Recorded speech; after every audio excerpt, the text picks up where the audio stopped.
going on, Jeromes? Happy Monday. Happy Labor Day. Don't show me the labor. Just show me the baby. Something like that. But we got some Q's. We got some A's. So let's fire on in. Oh, it's Giants week. Isn't that fun? I love it, man. First up, Michael Converse. Kwesi seems to thrive finding UDFAs, free agents, and making trades, but his actual drafting has been a mixed bag. Is it just a coincidence, or is there something that can be done to pick better players in future drafts? Well, part of it has obviously been bad luck. Part of it has been Kwesi trying to do too much. He freely admitted that in the 2022 draft. But overall, it has improved. And also, you do have to give Kwesi and company a lot of credit for finding these UDFA studs. You look at Najee Thompson before he got hurt. You look at Ivan Pace Jr., Andre Carter II is coming around, Taki Tamani, Dwight McLaughlin, Bo Richter, etc. So Gabriel Murphy once he gets healthy. So, yeah, you do have to give them credit for being able to bring in these UDFAs, because it is different than just drafting a player in the late rounds where it's like, hey, dibs, but you have to convince a free agent to sign here, and you have to have the cash to back it up over other teams that are vying for the free agent services. But also, Kwesi, you're never going to bat 1,000, but having more consistency in the draft process would be kind of nice, as well as 2024 does have a chance to pan out precipitously, where you got the quarterback of the future in J.J. McCarthy. You got a Diamond Dallas Turner, who's going to be an absolute monster. Reichard looks to be a stud too. Walter Rouse could be a future starter. So I think that Kwesi has certainly improved. But yeah, we still got ways. Now, it also isn't just all on Kwesi either. I mean, it does go into the scouting department doing their job and giving proper evaluations, as well as the coaching staff coaching up these players, and also the players wanting to be good. All that. Next up, number 2. Mumbling Gumby. Would Mekhi Blackmon in place of Evans complete our defensive back unit? I would actually say in addition to Caleb Evans, because I'm not ready to give up on Evans. I know that he was benched 17,000 times last year, but he does have the talent. He did put in the work, but man, this cornerback room would be completely different with Blackmon in it. And obviously, the whole Kyrie Jackson thing hangs over this team. But also, if Blackmon didn't get hurt, I wonder if they signed Gilmore. Would have been close. Well, it could have been a spot where if Blackmon stayed healthy, they still signed Gilmore. But maybe they pass on bringing a veteran like Fabian Moreau or something like that. But, I think that the Vikings cornerback room, given the circumstances, actually turned out pretty dang good. So Gilmore and Shaq and Murph on the outside. McLaughlin's turned into a stud. Evans, they're still giving another shot.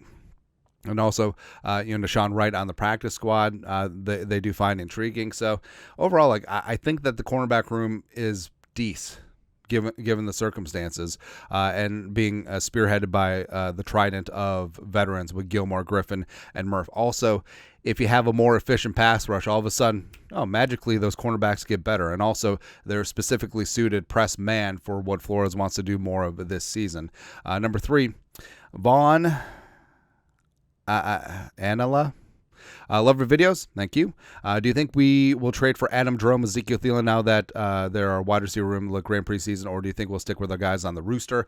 I think we'll stick with our guys. Now, the specter of the Panthers trading or cutting Thielen was a little bit more bright at the beginning of training camp, right after Jordan Addison got his DUI, alleged DUI. But overall, guys like Naylor, guys like Tristan Jackson, Brandon Powell, Sherfield, really stepped up nicely in training camp and preseason. So I don't think it's going to happen. Also, on the inverse, Thielen is still going to get work in Carolina, because Deontay Johnson, everyone expects him to take off as wide receiver 1, sure. Xavier Leggett, they like a lot as their first-round pick. Mingo from last year's second round, they hope will step up. They already gave up on Terrace Marshall Jr., which is fine. But, Thielen's still going to get work, because I don't think that the collective other receivers are going to step up and do the job like Thielen will. And it's clear that he and Bryce Young do have a little something going. So I think that door is closed, and I'm fine with it. The initial emotion of bringing Thielen back home, where it's clear that, he had a 1,000-yard season last year, mainly in garbage time with the Panthers, but, the numbers still stack up, and also the veteran mentorship angle. But now, Naylor, stud. Stay healthy. Tristan Jackson worked his way up. Love it. Brandon Powell, coaches love him. And Jefferson's your leader now, both as the vocal veteran guy as well as lead by example guy. So, yeah, I think we're good with the receiver room. Number 4, follow your light. Can you explain how the coaching staff salaries factor into payroll? Is there a cap, or can you pay as much as you want? The Raiders. So, there is no cap. There's a de facto cap in that owners won't spend up to X number of dollars. But basically, so there's no cap, there's no union, and there's no reporting requirements aside from the Packers. So all coaches' salaries are just estimates, right? And it's generally estimated like that Belichick is making around $20 million a year. That's roughly about the tier 1 coaching compensation estimates right now, but you don't really know for sure, right? But in terms of salaries, like there is no cap on assistant salaries, and that does help retain talent, and that also does help you get a better quality of assistant, and that's something that these head coaches can sell. It's like, hey, we're on with the team now, and we can pay our assistants better than other teams, and that does factor in now. But there is no cap, there is no limit on what teams can do, but there is an effective limit on what teams will do, because I mean, these teams are generating millions and billions of dollars a year, but there's also a lot of overhead. I mean, those players and those salaries, and also keeping the lights on, facilities, all that stuff, airfare, travel, it adds up. And if you think you can cut a couple of corners, save a couple of pennies by having one less assistant, or paying your assistants a little bit less, or lowballing and taking hiring a first-time head coach who just wants a job and will coach for a minimal deal versus a veteran, a guy who's had success in the league as a head coach and thinks he deserves a little bit more. Lastly, number 5, Goofy Squirrel. Do you think we'll beat the Giants? Yeesh. Yeah, I think that this is going to be a statement game. And I know with the Giants, all the hype is about Malik Neighbors. But there's another LSU receiver that is just going to say hello. Right? Bright lights, big city, even though they play in New Jersey. I think the Vikings have a chance to come out and be really impressive. Right? I think the Darnold and Jefferson connection will be legit. Whether Addison plays or not is whatever. But also the Vikings running game with Aaron Jones, Ty Chandler, I think that's going to make a stunning debut. The Florida's defense is going to get after Daniel Jones' ass. This ain't no Donishell defense, man. Now, plus revenge for the wild card game, revenge for 41 Donut. I think all that's going to be on the table. And I think the Vikings, they got to win. They got to go out and get that win, and I think that they will on the road week 1 against the Giants. Start off the season strong. Lastly, fire shots.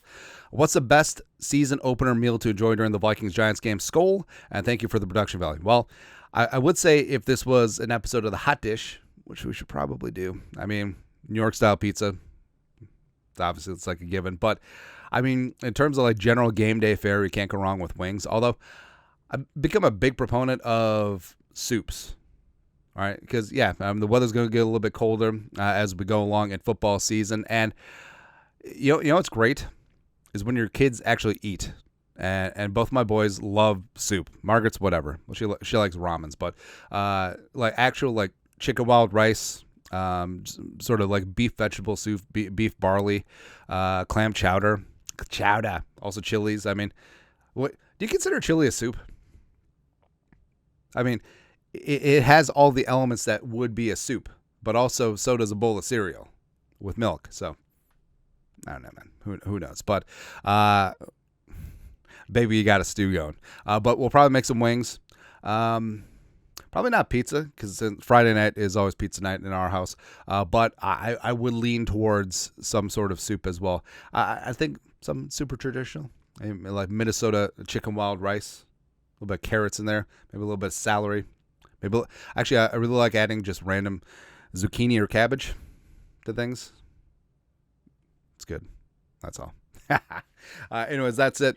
Q&A on this beautiful Labor Day. You guys are the best. You know what to do. Skol, production value.